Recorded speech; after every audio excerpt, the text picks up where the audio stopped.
Baik, selamat jumpa kembali dalam mata kuliah Pancasila. Kali ini kita akan membahas tentang tarik-menarik ya antara individualisme dan kolektivisme. Apa itu kolektivisme? Kolektivisme itu merupakan suatu ajaran atau prinsip atau pandangan bahwa yang kolektif ya, komunitas, kelompok itu lebih baik dibandingkan individu. Nah, di sini kolektivisme memberikan prioritas pada kelompok melebihi daripada kepada individu. Nah, di sisi lain, individualisme merupakan pandangan yang melihat bahwa individu lebih baik dibanding kolektif, komunitas atau kelompok. Nah, ini pandangan yang lebih bertolak belakang ya. Jadi ada dua pandangan yang umum, yaitu masyarakat yang kolektivis dan masyarakat yang individualis. Dalam masyarakat yang kolektivis, kolektif itu lebih diutamakan. Sisi masyarakat itu lebih diutamakan dari individu.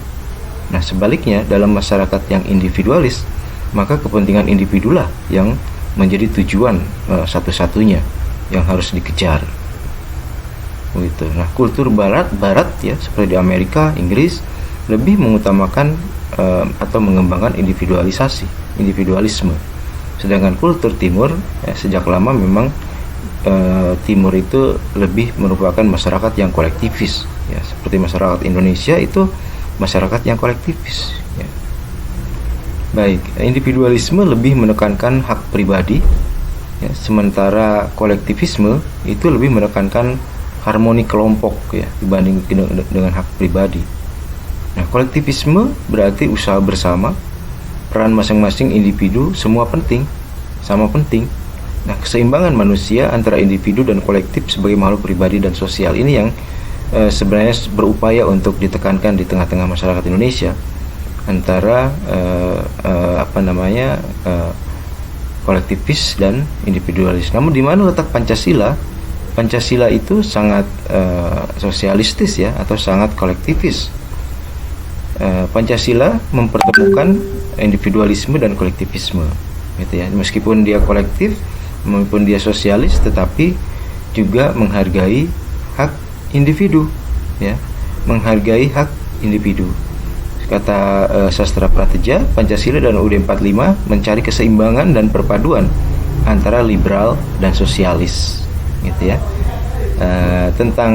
Terkait dengan hal ini, para founding fathers memiliki anggapan ya. Supomo misalnya, negara kita sebaiknya negara integralis ya. Sedangkan Soekarno, negara kita sebaiknya menjadi negara kekeluargaan atau gotong royong, gitu ya. Gotong royong berarti kerjasama, dengan demikian individualisme dan kepanjangannya yaitu kapitalisme tidak cocok ya. Sedangkan Hatta berpandangan bahwa negara ini seharusnya menjadi negara pengurus. Jadi para orang yang menjadi elit di negara ini, yang menjadi pejabat di negara ini adalah sesungguhnya pengurus, bukan yang minta diurus, gitu. Beberapa pidato dalam BPUPK ya terkait dengan negara, terkait dengan kolektif dan individualistis. Supomo misalnya, teori-teori dalam pidato tersebut terkandung nilai-nilai individualisme dan kolektivisme. Teori negara perseorangan ya, misalnya ini sangat individualis ya, dengan dasarnya sosial kontrak. Kemudian ada juga kata Supomo paham negara kelas ya. Negara ada alat suatu golongan untuk menindas kelas lainnya. Kemudian ada paham negara integralistik. Negara ada untuk menjamin kepentingan masyarakat seluruhnya sebagai suatu persatuan. Negara adalah susunan masyarakat yang integral. Negara segala golongan, bagian atau anggotanya saling berhubungan satu dengan lainnya dan merupakan satu kesatuan organis, gitu ya. Itu pemikiran dari Supomo. Nah, negara adalah sebagai kontrak sosial, tadi seperti dikatakan Supomo, negara kedua ya. Yudi Latif mengatakan ada suatu aliran pikiran yang menyatakan bahwa negara itu terdiri atas dasar teori perseorangan, teori individualistis, sebagaimana diajarkan oleh Thomas Hobbes, John Locke, J.J. Rousseau, Herbert Spencer, Lasky. Menurut aliran pikiran ini, negara adalah masyarakat hukum yang disusun untuk kontraknya antara seluruh orang dengan masyarakat itu, gitu ya. Kemudian ada teori negara dalam teori kelas, ada negara teori dalam integralistik. Nah, negara integralistik Supomo mengatakan negara bersatu dengan seluruh rakyatnya. terdapat kolektivisme model Indonesia. Gerakan kemerdekaan Indonesia memandang paham individualisme yang dipeluk oleh bangsa-bangsa Barat adalah sumber dari kapitalisme, kolonialisme dan imperialisme yang mereka tentang habis-habisan. Jadi kenapa para founding fathers seluruhnya beraliran sosialis? Karena memang melihat bahwa kapitalisme, individualisme adalah bagian dari imperialisme dan kolonialisme. Para founding fathers menganggap kolektivisme dan model Indonesia berakar pada corak budaya bangsa, yaitu semangat gotong royong. Jadi gotong royong itu menjadi fondasi, ya, dianggap sebagai fondasi dari ciri khas bangsa Indonesia. Gitu.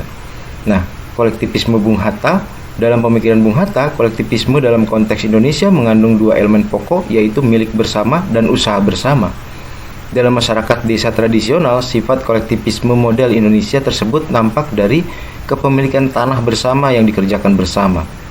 Jadi kolektivisme oleh Bung Hatta diterjemahkan menjadi kepemilikan kolektif atas alat-alat produksi yang diusahakan bersama untuk memenuhi kebutuhan bersama.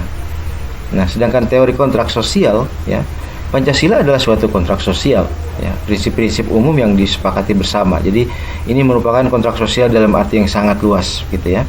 Menurut Ong Kok Ham, Pancasila berfungsi sebagai kontrak sosial seperti Magna Carta di Inggris, Bill of Rights di Amerika, maupun Droit de l'homme di Prancis, ya. Kemudian Frans Mahanisuseno mengatakan Pancasila lebih sebagai kerangka nilai atau cita-cita luhur bangsa daripada sebagai ideologi. Jadi Pancasila tidak dilihat sebagai ideologi, begitu. Nah, kemudian terdapat keseimbangan dalam visi keadilan sosial menurut Pancasila. Yang dikehendaki adalah keseimbangan antara pemenuhan kebutuhan jasmani dan rohani, keseimbangan antara peran manusia sebagai makhluk individu dan peran manusia sebagai makhluk sosial. Nah, itulah tarik-menarik antara individualisme dan kolektivisme. Baik, saya kira itu pertemuan kita kali ini. Semoga bisa memberikan manfaat. Terima kasih.